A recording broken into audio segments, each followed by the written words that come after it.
할렐루야. 아멘. 오늘은 세례식이 있습니다. 우리 세례 먼저 문답을 할 텐데요.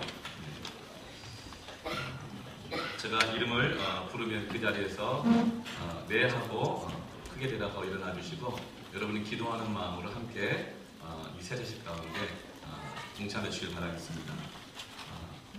김진구. 네. 세례는 우리를 그리스도에게 붙이고 합하는 표요 인치시는 것입니다. 오늘 교회가 오늘 세례받기를 원하는 우리 김진우 우리 학생에게 세례를 줄 것인데, 모든 교우들은 우리 김진우 우리 학생을 내 자녀처럼 여기고 환영하고 기도해주고 하나님께 영광 돌리기를 바랍니다. 여러분은 우리 김진우 학생이 세례받는데 증인이 되는 것입니다. 세례는 신랑 되신 그리스도와 함께 결혼으로 연합하는 것과 결혼 예식과 같은 것입니다.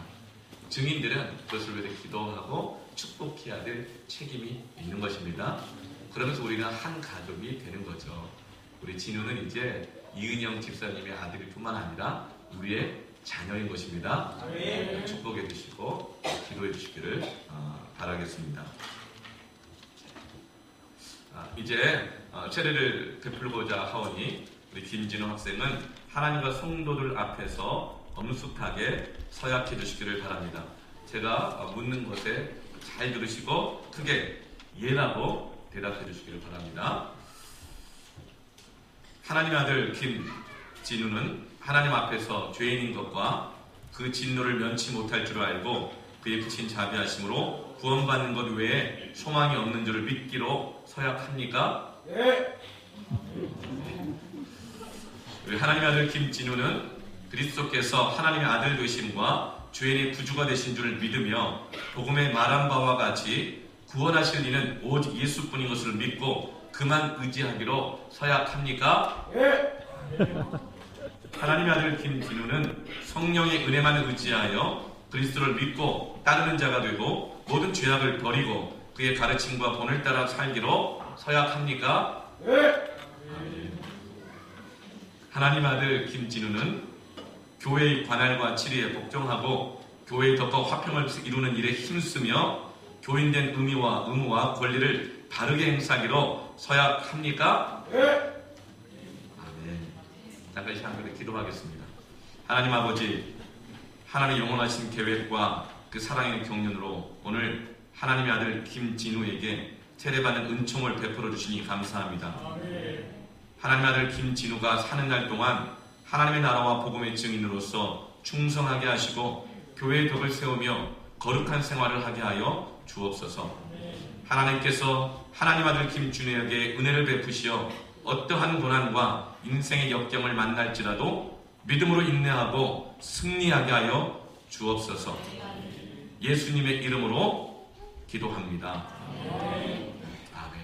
자, 세례식 할 텐데요. 우리 여러분 나와주셔서 수세기를 준비해 주시고.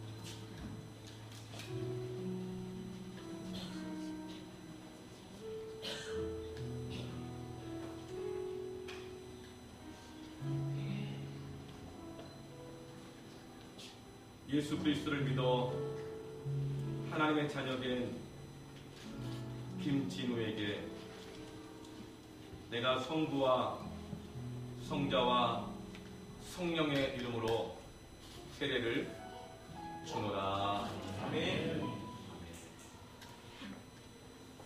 오늘 시간 하나님의 아들 김진우 하나님의 자녀가 되었고 우리의 한 가족이 되었고 하나님 나라의 백성이 되었음을 찬양하고 감사합니다. 아멘. 큰 뜨거운 박수가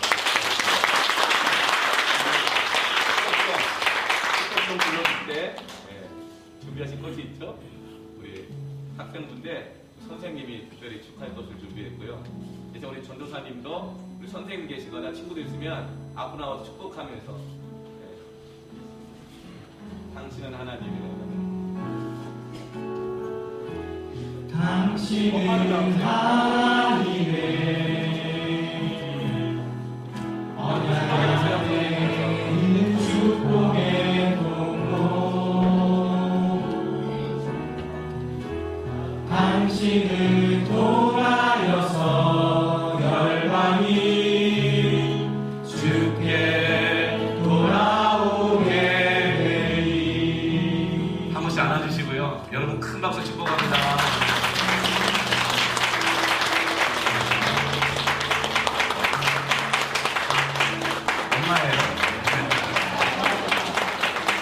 장모님, 스킨십 좋아하시는 장모님.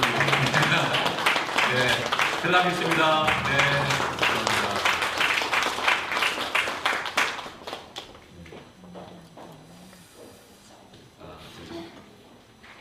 여러분 사랑이 너무 뜨거운 관계로 더워서 자꾸 입고 해도 되겠죠? 네.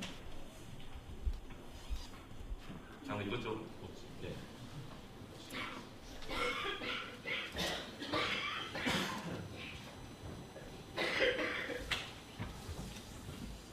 함께 우리 말씀 읽겠습니다. 로마서 8장 28절에서 30절까지입니다.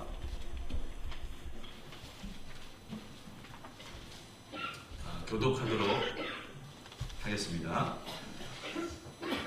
우리가 알거니와 하나님을 사랑하는 자, 곧 그의 뜻대로 부르심을 입은 자들에게는 모든 것이 합력하여 선을 이루느니라.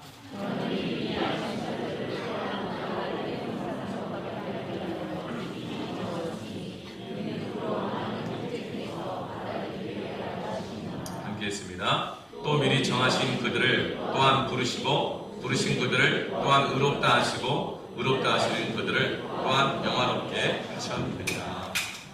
아멘.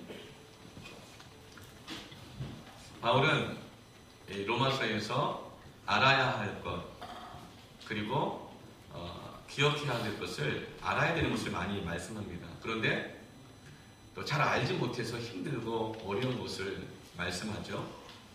로마서 7장 15절 말씀을 보면 내가 행하는 것을 알지 못하노니, 이 말은 내가 어떻게 해야 될지 잘 모르겠다. 이게 바울 안에 그런 어려움이 있었던 거예요. 이 상황에서 이 사람에게 어떻게 내가 해야 될지 모르겠다. 어떻게 믿음으로 살아가야 될지 모르겠다. 어떤 선택을 해야 되는 것이 맞는 건지 모르겠다. 이 어려움이 있었어요.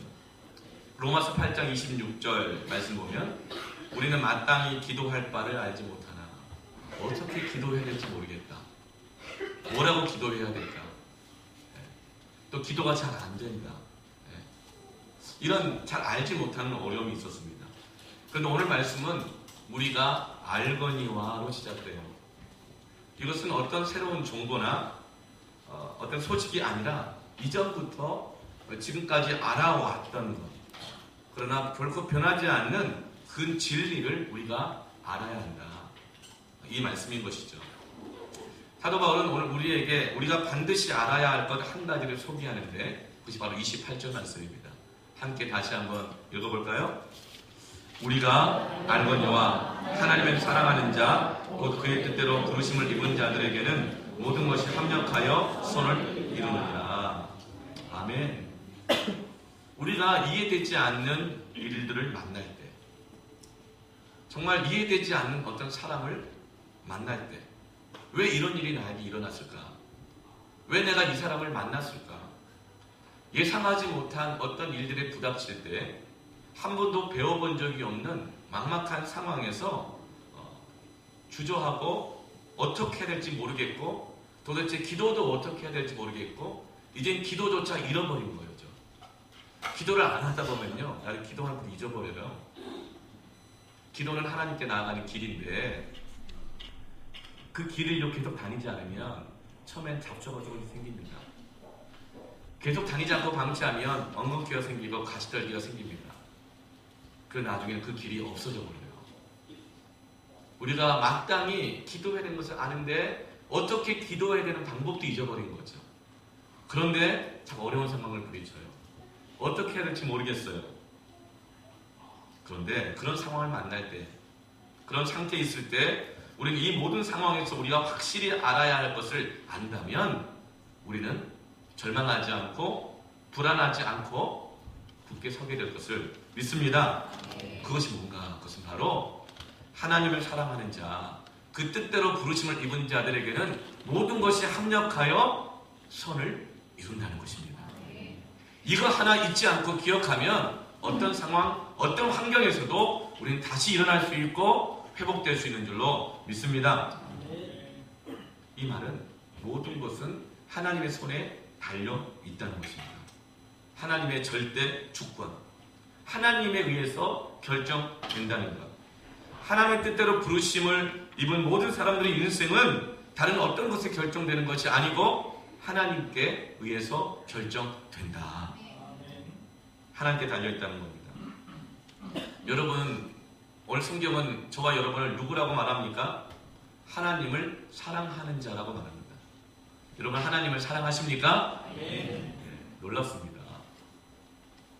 베드로가 예수님 부인하고 난 다음에 실패하고 실망해가지고 도망쳤을 때 예수님 부활하셔서 다시금 찾아가신 다음에 첫 번째 질문하신 게 뭐죠? 시몬아, 네가 나를 사랑하느냐? 근데 베드로가 어떻게 여러분처럼 아멘하고 대답을 못하고 주저주저 하다가 모기같이 기어들어가는 목소리로 주께서 하시나이다. 이렇게. 왜죠? 자기가 한 게 있거든요. 자기를 알거든요. 그러니까 대답을 잘 못해요. 주님이 다시 물어봐요. 시몬아, 네가 나를 사랑하느냐?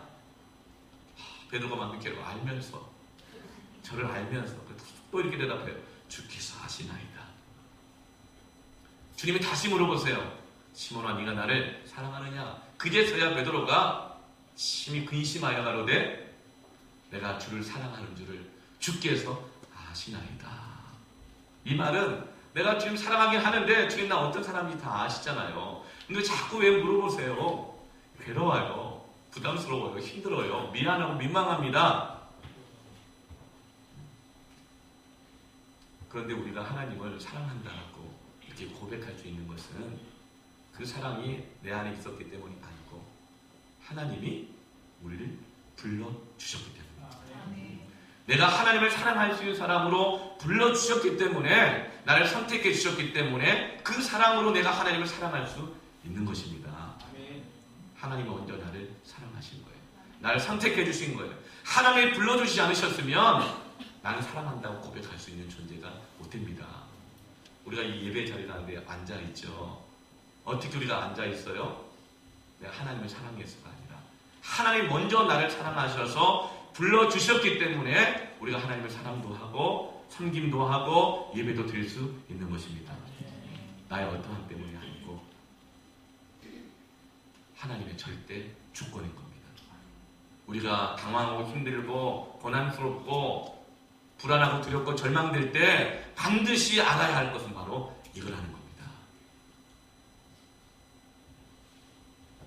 어느 교회나 가면 세가족 등록 카드가 있어요. 여러분, 세가족 등록 카드를 받으면 막 부담스러울 수 있어요.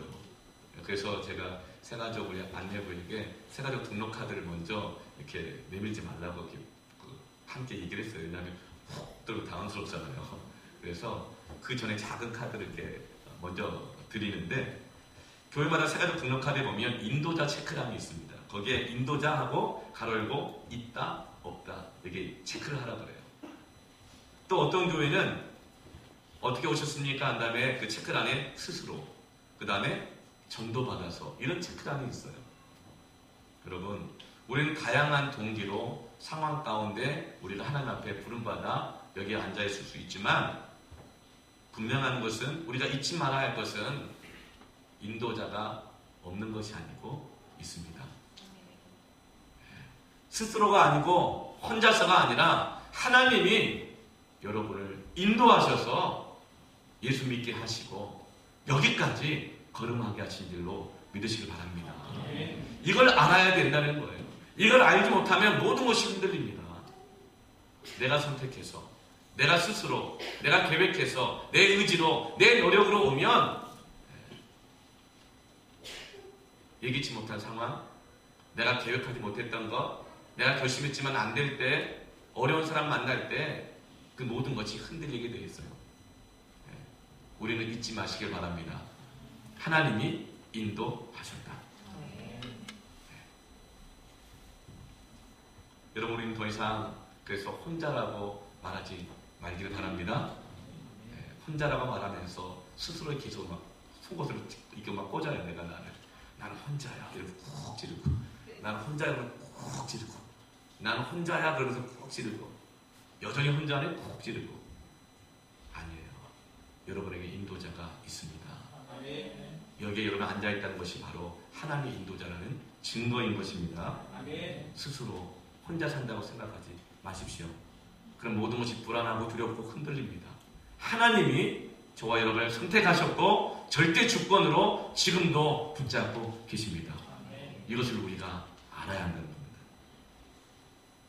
이사야서 43장 1절 같이 한번 읽어보겠습니다. 야곱아, 너를 창조하신 여호와께서 지금 말씀하시느니라. 이스라엘아, 너를 지으신 이가 말씀하시느니라. 너는 두려워하지 말라. 내가 너를 구속하였고 내가 너를 지명하여 불렀나니 너는 내 것이라. 아멘. 여러분, 야곱의 뜻은 어떤 뜻이죠? 발 뒤꿈치를 잡는다 이 뜻이에요. 자기가 원하는 것을 얻기 위해서 치밀하게 계획하고 그대로 안 될 때는 남의 뒤꿈치라도 잡아서 내가 원하는 것을 얻어내고야 마는 사람, 자수성가형, 백절불굴의 의지의 사나이, 이런 사람이 바로 야곱이라는 이름의 뜻입니다. 지금까지 야곱은 속여서라도 자기 뜻을 이루면서 살아왔고 자기 지혜로 사는 사람이었고 나 아니면 누가 나를 도와주나 자수성가했던 사람입니다. 그런데 야곱은 두렵다는 겁니다. 그래서 하나님 말씀합니다. 야곱아, 너를 지으신 이가 말씀하시느니라. 너는 두려워하지 말라. 왜 두려울까요? 내 힘으로 살아야 되니까 두렵습니다. 내 이름으로 살아야 되는데 내 힘의 벅찬 일을 만나면 그때 두려워집니다. 내가 다 모르기 때문에 두렵고 사실 나도 어떻게 될지 다 알지 잘 못하지만 열심히 살아가기 때문에 두려운 것입니다. 그런데 하나님 말씀하세요. 두려워하지 마라. 내가 너를 구속하였고 내가 너를 지명하여 불렀나니 너는 내 것이라. 아멘. 말씀 자막 다시 한번 띄워주시면서 너에다가 자기 이름을 넣어서 한번 다시 한번 읽어보시기를 바랍니다. 야곱은 하나님 불러주신 거니까 야곱 기분 나쁠 수 있으니까 야곱 그냥 부르시고 너에다가 자기의 이름을 한번 넣어서 다시 한번 이름을 읽겠습니다. 시작. 야곱아, 창조하신 여호와께서 지금 말씀하시느니라. 이스라엘아, 지으신 이가 말씀하시니라. 두려워하지 말라. 내가 구속하였고 내가 지명하여 불렀나니 내 것이라. 아멘. 여러분, 이 하나님은 스스로 돕는 자를 돕는다, 이런 유명한 말이 있습니다. 저는 하나님이란 말이 있어서 성경에 나온 말인 줄 알았어요. 근데 창세기부터 계시록까지 다 뒤져봐도 하나님 스스로 돕는다 이 말이 없습니다. 여러분, 이 말은 진리가 아닙니다. 이 하나님 스스로 돕는 자를 돕는다 이 말은 하나님은 아무것도 하지도 않으면서 하나님께 도와달라고만 말하는 이 사람은 도와주지 않는다 이 뜻인 거예요. 여러분, 이것은 굉장히 윤리적인 말인 것 같지만 그러나 이것은 성경이 아닙니다. 성경은 오히려 뭐라고 말합니까? 하나님은 아무것도 할 수 없는 사람, 어떻게 해야 될지 모르는 사람, 기도조차도 할 수 없는 그 사람을 위해서 우리의 연약함을 위하여 성령께서 말할 수 없는 탄식으로 친히 간구하시느니라. 그는 보혜사 성령인 우리를 돕는 자이십니다. 이것이 복음입니다. 복음은 윤리가 아닙니다. 윤리를 넘어서서 성경은 진리입니다. 스스로 공부하는 사람이, 자기 할 일을 해내는 사람이 성공하는 것이 상식이고 윤리적인 세상이죠. 그런데 우리 스스로 돌아볼 때 그렇게 하는 것이 마땅하지만 나 자신도 어느 때는 뭘 해야 될지 모르겠고 안 하도 할 수 있는 힘이 아무것도 없어서 주저앉아 있고 낭망해 있을 때가 우리에게 있다는 것이죠. 바울이 그랬던 것처럼. 그런데 우리 하나님은 바로 그 연약한 사람을 도우십니다. 도우십니다. 어느 정도로 도우세요? 마땅히 빌 바를 알지 못할 정도로 연약한 사람, 마땅히 해야 할 것이 무엇인지 모르고 알아도 스스로 못하고 있고 안 하고 있는 그 사람, 그 연약한 사람을 친히 도우십니다. 로마서 8장 26절에 같이 한번 읽어볼까요? 오직 성령이, 자 다시 한번 시작. 이와 같이 성령도 우리의 연약함을 도우시나니 우리는 마땅히 기도할 바를 알지 못하나 오직 성령이 말할 수 없는 탄식으로 우리를 위하여 친히 간구하시느니라. 아멘. 이 말씀을 읽으면서 설교 준비를 하는데, 토요일은 이제 뭐 행사가 사일이 뭐 많을 때가 있어요. 토요일 아침 7시부터 우리 태민 섬김의 남자들 모임부터 시작을 해서, 그다음에 이제 축구 선교회 전도하기 모임이 있고, 이제 그게 끝나고 나면 이제 또 우리 어린이부 성경학교가 있죠. 또 그리고 이제 세례 문답식이 있고, 그리고 또 뭐 이렇게 또 선교회, 우리 실업인 선교회 또 신방이 있고, 이렇게 쭉 있다 보면 이제 말씀을 준비하는 게 이제 막 부담이 될 때가 있어요. 그래서 어떨 땐 토요일은 이제 늦게까지 할 때가 있는데, 어제 또 이제 새벽 2시까지 말씀을 이렇게 준비하다가 가는데, 막 말씀이 준비가 잘 안 되는 거예요. 어떻게 설교해야 될지 모르겠는 거예요. 막 고민돼도 한 새벽 1시쯤 됐어요. 막 힘들어요. 그때 이 로마서 8장 26절 이 말씀 기억하면서 떠오르는 찬양이 있는데, 이 찬양을 하면서 마음이 울컥하고 눈물이 나는 거예요. 그럼 이 찬양 같이 한번 해볼까요? 같이 한번 해볼게요. 마음이 지쳐서 기도할 수 없고 눈물이 빗물처럼 흘러내릴 때 주님은 우리 연약함을 아시고 사랑으로 인도하시네. 누군가 널 위하여 누군가 기도하네. 내가 홀로 외로워서 마음이 무너질 때 누군가 널 위해 기도하네. 내가 어떻게 해야 될지 몰라서 혼자 있다고 느낄 때 혼자가 아니라는 거예요. 누군가 널 위해 기도하네. 아멘. 오늘 대표 기도할 때 우리 진병기 주사님 어제 새벽 2시까지 저랑 같이 있었거든요. 저거 주보 만드느라고. 근데 기도할 때 목사님을 사랑합니다 이렇게 기도하는데 갑자기 눈물이 핑 도는 거 있죠. 저분이 저한테 뭘 줘서가 아니에요. 하나님이 이 연약한 목사 위에 기도하게 하시는구나. 나 연약함을 돕고 계시는구나. 누군가 여러분을 위해서 홀로 두지 않고 성령께서 기도하게 하고 계십니다. 아무도 없는 것 같지만 성령님이 친히 여러분을 위해서 기도하십니다. 나 혼자 있을 때 목사가 당연히 말씀 잘 전해야 되는 거 아니겠어요? 안 될 때가 있어요. 그때 하나님 말씀해 주셨어요. 너 혼자 아니다. 혼자 아니다. 두려워하지 말라. 내가 너를 지명하여 불렀나니 너는 내 것이다. 이것을 알아야 한다는 겁니다. 그런데 모든 것이 합력하여 선을 이룬다. 이 말씀이 잘못 오용될 때가 있어요. 마치 믿기만 하면 아무렇게나 살아도 하나님은 모든 걸 다 선으로 만들어 주실 거야. 오해입니다. 예수를 믿기만 하면 그 다음부터는 나가도 복을 받고 들어가도 복을 받고 앞으로 넘어져도 뒤로 넘어져도 사방팔방에서 다 거기에 와서 만사형통 됩니다. 아닙니다. 여기서 그걸 말하는 게 아니에요. 예수를 믿어도 어려움에 부딪히고 슬픈 날이 있고 아픈 날이 있어요. 그런데 모든 것이 합력하여 선을 이룬다. 이 말씀은 하나님의 부르신 자들에게는 이해되지 않는 어려움, 아픈 상황, 고난의 시절들, 어려움이 오고 내가 능력으로 안 되는 모든 일이 부르신 자 할지라도 그러나 하나님은 이 모든 것이 합력하여 반드시 선을 이루시는데 어떤 선일까? 하나님의 뜻대로 부르신 그 뜻을 이루신다는 겁니다.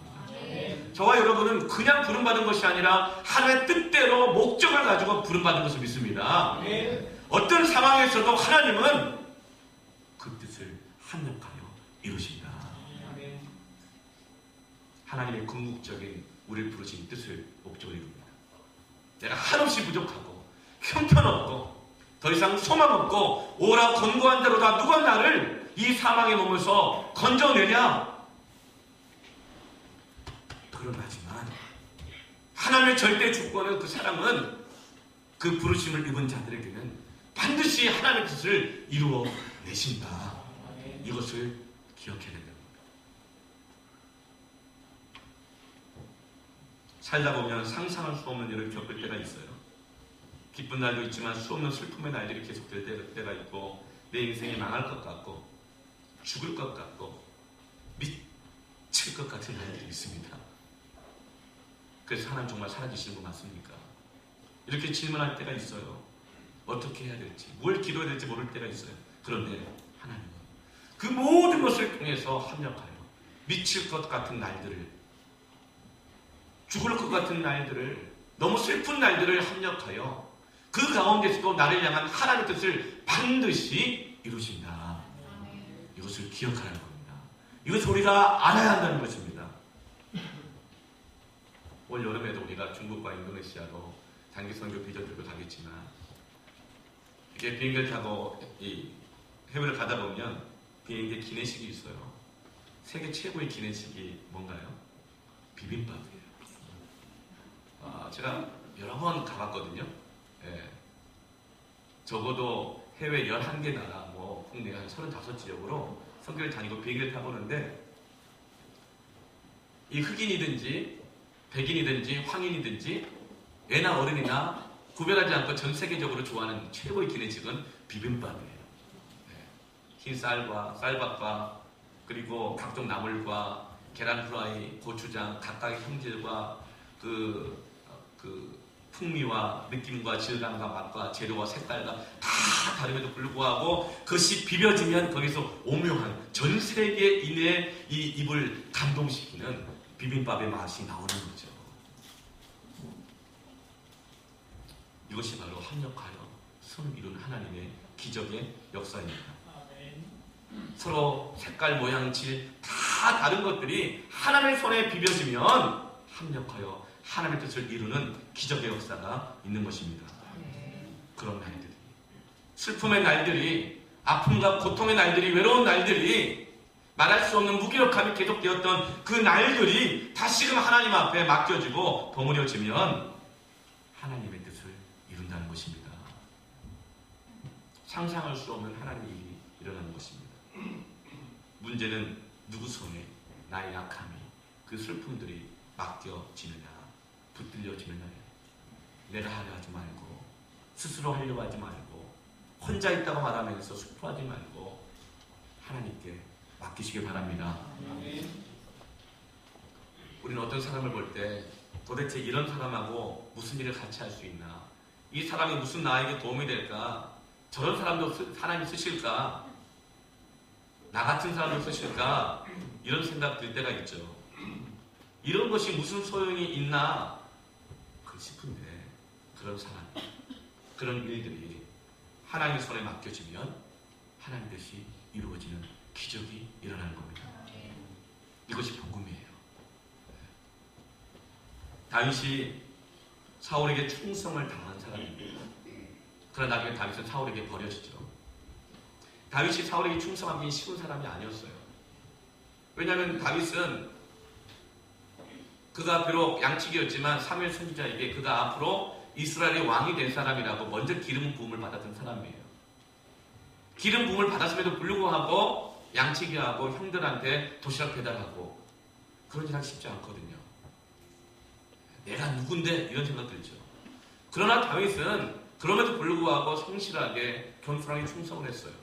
그리고 사울 왕의 신하가 되어서 목숨을 바치고 전쟁 나가서 싸우면서도 왜 너는 궁정에만 있고 나만 손에 피를 묻히고 목숨 걸고 이렇게 해야 되느냐. 한 번도 불평 원망 안 했던 사람이었어요. 그런데 그런 다윗을 사울 왕이 시기하고 질투하여 버립니다. 죽이려고 합니다. 다윗이 도망가면서 그 마음이 얼마나 깊은 상처를 받았겠어요. 그러면서 가드라는 이방 나라로 도망칩니다. 오죽하면 이방 나라 가겠어요.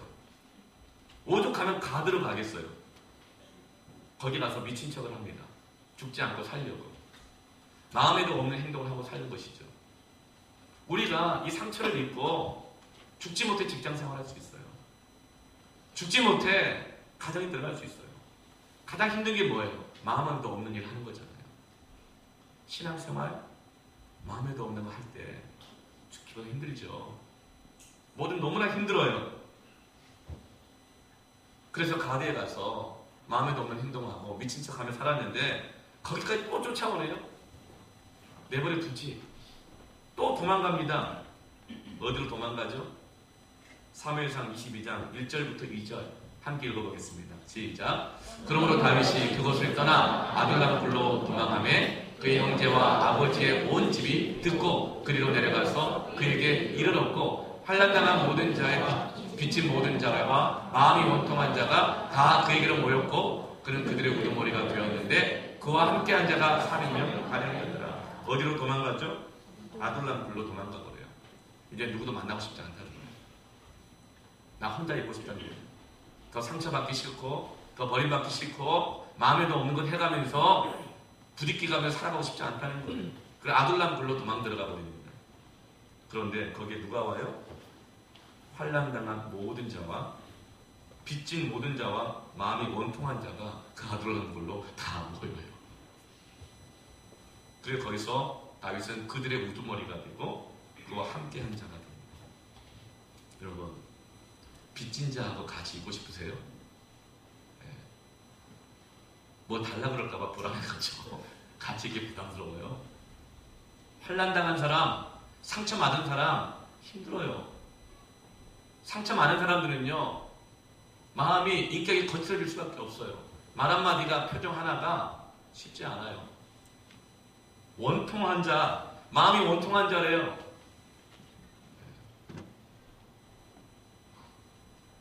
정말 약육 방식의 동물의 왕국을 피했더니 가보니 주라기 공원인 거예요. 공룡들이 왕국.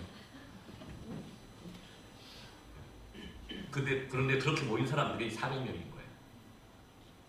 만약 우리 복음의 빛 동산교회에 모인 분들, 우리 400명이 된다 하는데 그 400명이 전부 다 마음이 원통한 분들, 파산당하고 빚진 분들, 빚쟁이한테 쫓겨갖고 온 분들, 그리고 환난당한 사람들, 그런 분들만 400명 모였다면 제가 제명에 목회하겠어요. 근데 다윗이 그런 사람들과 함께 있는 거예요. 이런 사람들과 무슨 일을 하겠어요? 이런 사람들과 아둘람 굴에서 다윗이 이렇게 지고 복구할 때 얼마나 또 다윗은 그 마음이 힘들었겠어요. 지금 여기가 우리가 가는 직장이 내 집이 내가 원하는 곳이 아니고 내가 원하는 상황이 아닐 수 있어요. 환난당하고 빚지고 마음이 온통한 자. 그런데 여러분, 이 사람들이 아둘람 굴에서 다윗 왕국의 기초가 되는 공동체가 됩니다. 다윗은 여기에서 그가 먼저 기름 부음을 받았지만 이 아둘람 굴에서 이들과 지지고 복구하면서 이스라엘의 진정한 왕이 되는 거예요. 하나님을 사랑하는 자, 곧 그의 뜻대로 부르심을 입은 자들에게는 모든 것이 합력하여 선을 이루느니라. 다윗 왕국은 아둘람 동굴에서 만들어집니다. 내가 그렇게 판단하고 실망하고 이런 사람들이 하는 그 사람들을 통해서 하나님의 나라가 이루어져요. 역사상 가장 번성하고 365일 1년 하루도 안 빠지고 수십 년간 기도와 예배가 쉬지 않는 영적인 나라, 온 백성이 가장 뜨겁게 하나님을 사랑하는 그 나라가 어디에서 이루어진다고요? 아둘람 동굴에서. 누구와 함께? 원통한 자들, 빚진 자들, 마음이 상해서 쫓겨난 자들, 도망친 자들, 이들을 통해서 하나님의 나라를 세우시고 하나님의 교회를 세우시는 것, 이것이 하나님의 절대 주권이고 어떠한 자도 버리지 않고 포기하지 않고 바르게 세우시는 하나님의 절대 사랑인 것입니다. 이것을 우리가 알아야 된다는 거예요. 여러분, 감당할 수 없는 빚을 졌습니까? 파산했습니까? 가정에 상처가 있습니까? 배신을 당했나요? 사랑을 받지 못하고 마음의 상처가 너무나 많아서 성격이 자꾸 더러워지고 분노가 많고 자꾸 상처를 줍니까? 사람들이 가까이 하지도 않는 것 같아서 서운하면서도 외롭고 상처받습니까? 또 내가 상처를 너무 잘 받는 내가 너무 밉고 싫고 힘든가요? 우리가 알거니와 우리가 잊지 말고 기억하고 붙들어야 될 것은 그런 나를 하나님이 부르셨다. 그런 나도 하나님의 손에 달려서 하나님의 손을 이룬다. 욥을 보세요. 욥은 누구도 이해할 수 없는 사건들이 끊임없이 밀어닥친 인생을 산 사람입니다. 동방에서 가장 지혜로운 사람이었고 가장 부유한 사람이었어요. 뿐만 아니라 신앙도 얼마나 좋았는지 날마다 자녀들을 위해서 예배를 드리는 예배의 사람이었습니다. 그런데 갑자기 수바 사람들이 쳐들어와가지고 소와 양과 낙타를 다 도둑질해 가버립니다. 큰 손해를 봤어요. 그것이 끝인 줄 알았더니 이제는 갈대아 사람들이 와서 남아있는 소와 양과 낙타까지 약탈해갈 뿐만 아니라 종들까지 죽입니다. 하루아침에 전 재산을 다 잃어버리는 이 아픔을 겪어요. 그것이 끝이 아니에요. 이제 갑자기 큰 바람이 불어서 재산을 잃는 거는 감당할 수 있었지만 큰 바람이 불어 집이 무너져가지고 사고로 자식을 다 잃어버려요. 이것이 끝이 아닙니다. 아내가 못을 박는 말을 하죠. 차라리 하나님을 저주해요. 그러면서 도망을 가버려요.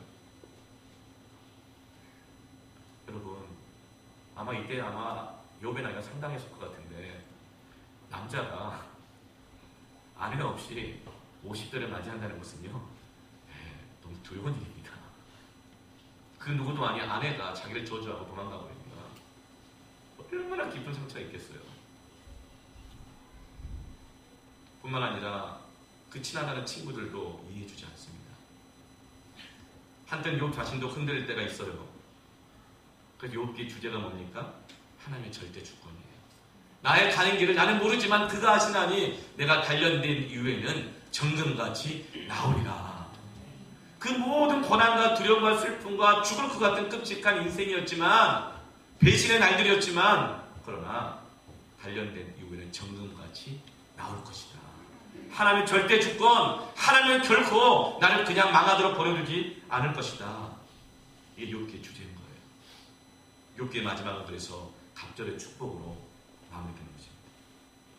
야고보서 1장 2절부터 4절 말씀 같이 한번 읽어볼까요? 내 형제들아, 너희가 여러 가지 시험을 당하거든 온전히 기쁘게 여기라. 인내를 만들어 내는 줄을 너희가 압니다. 인내를 온전히 이루라. 이는 너희로 온전하고 구비하여 조금도 부족함이 없게 하려 합니다. 여러 가지 시험을 만나면 어떻게 기뻐해요? 이걸 알아야 기뻐하는 거예요. 이 여러 가지 시험들이 합력하여 하나님 뜻을 반드시 이룬다. 인내를 온전히 이루라. 이는 너희로 온전하고 구비하여 조금도 부족함이 없게 하려 합니다. 요셉이 형들에게 버림을 받았어요. 억울하게 감옥에 끌려갔어요. 죄수가 되었어요. 너무나 혼란스러웠어요. 그러나 나중에 그가 애굽의 총리가 되고 그를 버린 이 형제들을 제외하게 되었어요. 그러나 욥은 그 형제들을 피해자의 관점으로 보지 않고 하나님의 관점으로 정확하게 보고 있습니다. 창세기 45장 7절 말씀, 8절 말씀 같이 읽겠습니다. 하나님이 큰 구원으로 당신들의 생명을 보존하고 당신들의 후손을 세상에 두시려고 나를 당신들보다 먼저 보내셨나니 그런즉 나를 이리로 보낸 이는 당신들이 아니요 하나님이시다. 하나님이 나를 바로에게 아버지로 삼으시고 그 온 집의 주로 삼으시며 애굽 온 땅의 통치자로 삼으셨나이다. 하나님이 나를 당신들보다 먼저 보내셨다는 거예요. 당신들이 나를 배신하고 버리고 상처를 줬지만 해서는 안 될 짓을 했지만 그러나 하나님이 당신들보다 나를 먼저 보내셨다. 나를 이리로 보내신 것은 당신들이 아니요 하나님이시다. 하나님이 나를 바로에게 아버지로 삼으시고 애굽 온 땅의 통치자로 삼으셨다. 그걸 창세기 50장 20절에 이렇게 말합니다.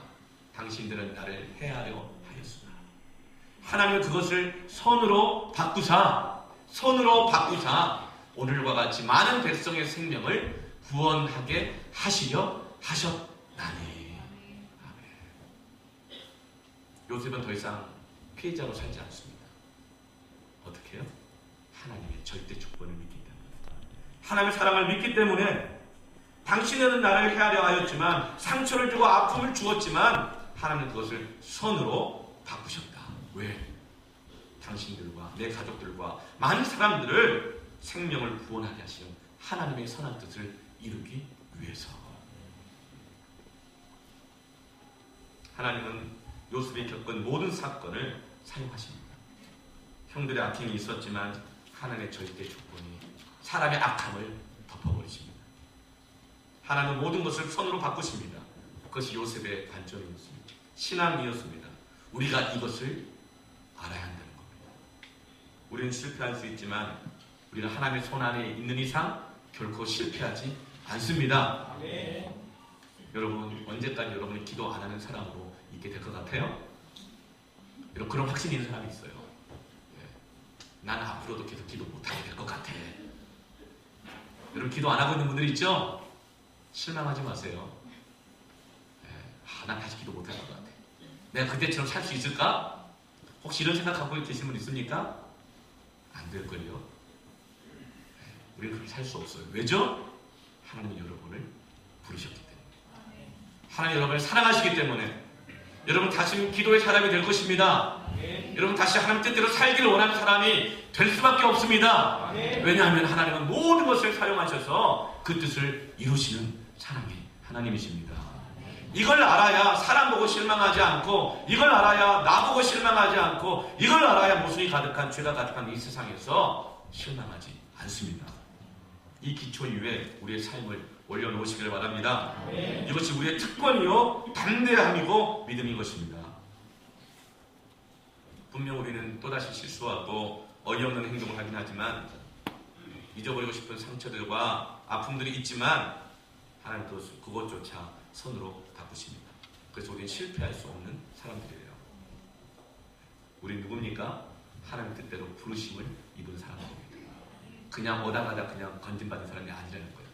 분명한 뜻과 목적이 있어서 여러분을 부르셨다는 것입니다. 그리고 우리는 하나님을 사랑하는 사람들입니다. 하나님이 우리를 사랑하시는 사랑을 우리가 알고 믿었다. 요한일서 4장 16절에서 19절까지 그렇게 말씀해요. 하나님은 우리를 사랑하십니다.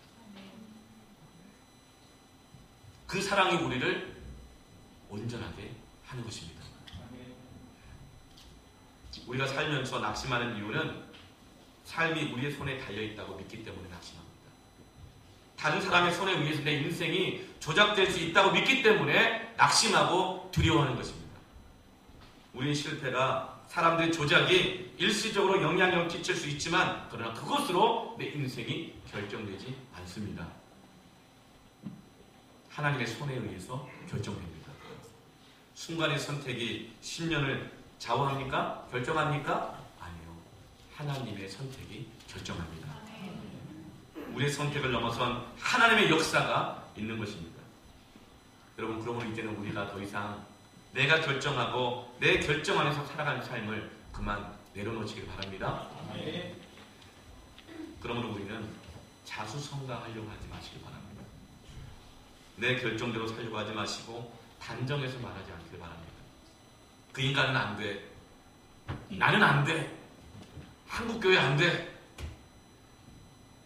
뻔해. 그렇게 될 거야. 이렇게 될 거야. 여러분, 우리가 모든 것을 알 수도 없지만 모든 것을 알 필요도 없으나 반드시 알아야 할 것은 우리가 알거니와 하나님이 사랑하시는 자, 그 뜻대로 부름을 받은 자들에게는 모든 것이 협력하여 손을 이루는 줄 믿으시기를 주의 이름으로 축원합니다. 이 약속을 붙잡으시기를 바랍니다. 로마서 5장 5절 말씀 같이 한번 읽어봤으면 좋겠어요. 우리가 한번 다시 소망이 우리를 부끄럽게 하지 아니하고 우리에게 주신 성령으로 말미암아 하나님의 사랑이 우리 마음에 부은 바 되느니. 아멘. 소망이 우리를 부끄럽게 하지 않을 것입니다. 이 소망은 바로 하나님의 부르신 뜻입니다. 우리가 아무것도 할 수 없을 때 우리에게 주신 성령으로 말미암아 주님이 도와주시고 기도하게 하시고 기도한 사람 붙여주시고 하나님의 뜻을 이루어 주실 것이며 그것을 통해서 우리의 마음에 더 이상 절망, 두려움, 판단, 정죄, 미움, 실망, 불안이 아니라 하나님 나를 사랑하신다는 그 확신, 그 마음, 믿음을 부어주는 것입니다. 그것이 우리를 온전케 할 것입니다. 아멘. 그래서 우리 찬양했으면 좋겠어요. 주보에 나와 있는 찬양인데요. 날 구원하신 주 감사. 이 찬양하면서 지나온 세월들, 아픔, 상처, 실망, 실패, 이 모든 것들을 하나님의 손에 맡겨 드리시길 바랍니다. 그리고 우리가 주와 함께 동행하겠습니다. 나의 인생은 반드시 하나님의 부르신 뜻 안에서 합력할 손을 이루게 될 것입니다. 나는 혼자가 아닙니다. 난 스스로가 아닙니다. 나는 하나님이 돕는 사람입니다. 이 찬양의 고백으로 나아가며 기도했으면 좋겠습니다. 가슴에 한번 손을 얹고 찬양했으면 좋겠습니다. 날 구원하신 주 감사 모든 것 주심 감사 지난 추억 이래 감사 주의 곁에 계시네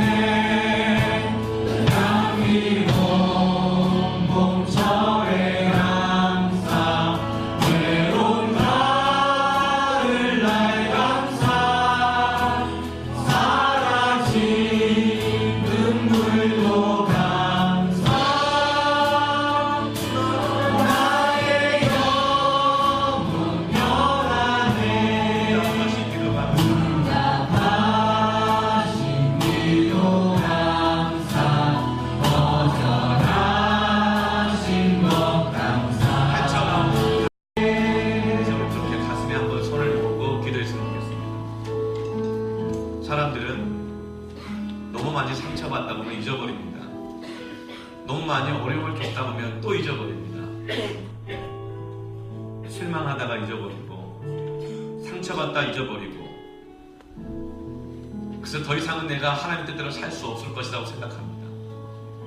하나님 뜻이 더 이상 내 인생 가운데 상관없을 것이라고 생각합니다. 그러나 우리가 알거니와 우리가 다시 기억할 때 하나님을 사랑하는 자 곧 그의 뜻대로 부르심을 입은 자들에게는 모든 것이 합력하여 손을 이루는다. 우리는 다시 시작할 수 있습니다. 하나님이 이루실 것입니다. 지난 아픔, 상처와 기억들, 실패들, 실망들, 풍랑들, 모든 두려움들을 내가 붙들지 않고 하나님께 이 시간 맡겨드리기를 원합니다. 주님 더 이상 내 힘으로 살지 않겠습니다. 내가 결정한 대로 살지 않겠습니다. 내 마음대로 살지 않겠습니다. 불안한 채 살지 않겠습니다. 무기력한 채로 그대로 고집하며 살지 않겠습니다. 지금 나와 함께 하시는 하나님과 함께 살기로 결단합니다. 스스로 있다고 말하지 않겠습니다. 혼자라고 말하지 않겠습니다. 하나님 나와 함께 계심을 믿고 내가 나아가겠습니다. 이 시간 주님 앞에 그렇게 맡겨드리며 주님 앞에 그렇게 간절히 기도하며 제 나가기 원합니다. 기도하겠습니다. 한 번 더 기도했으면 좋겠습니다. 다윗은 왕궁에서 왕이 된 것이 아니었습니다.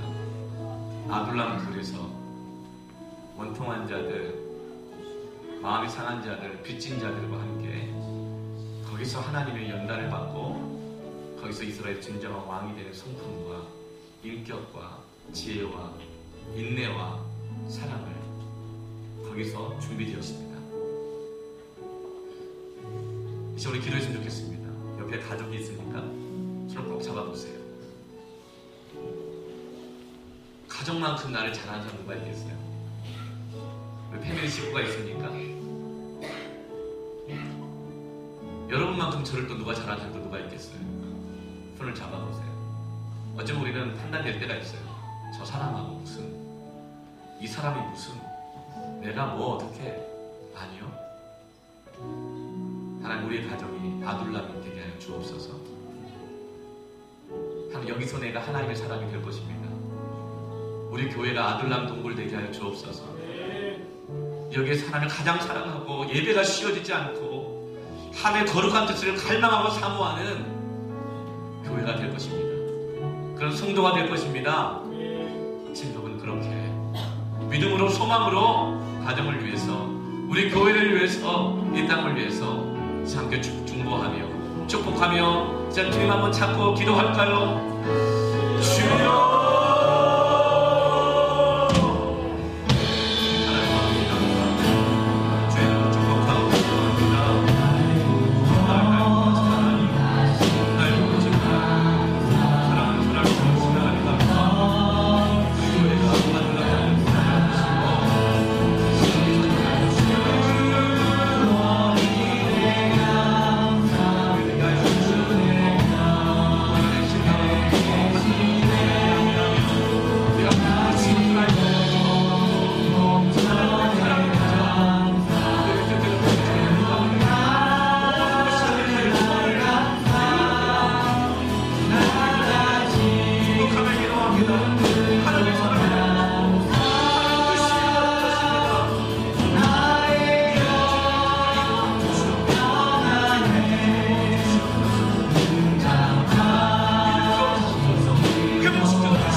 예수님의 이름으로 기도합니다.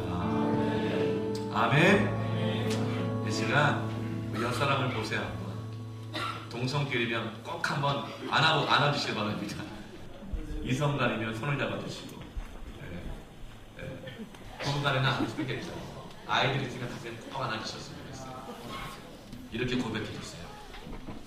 하나님이 너를 통해서 반드시 선을 이루실 거야.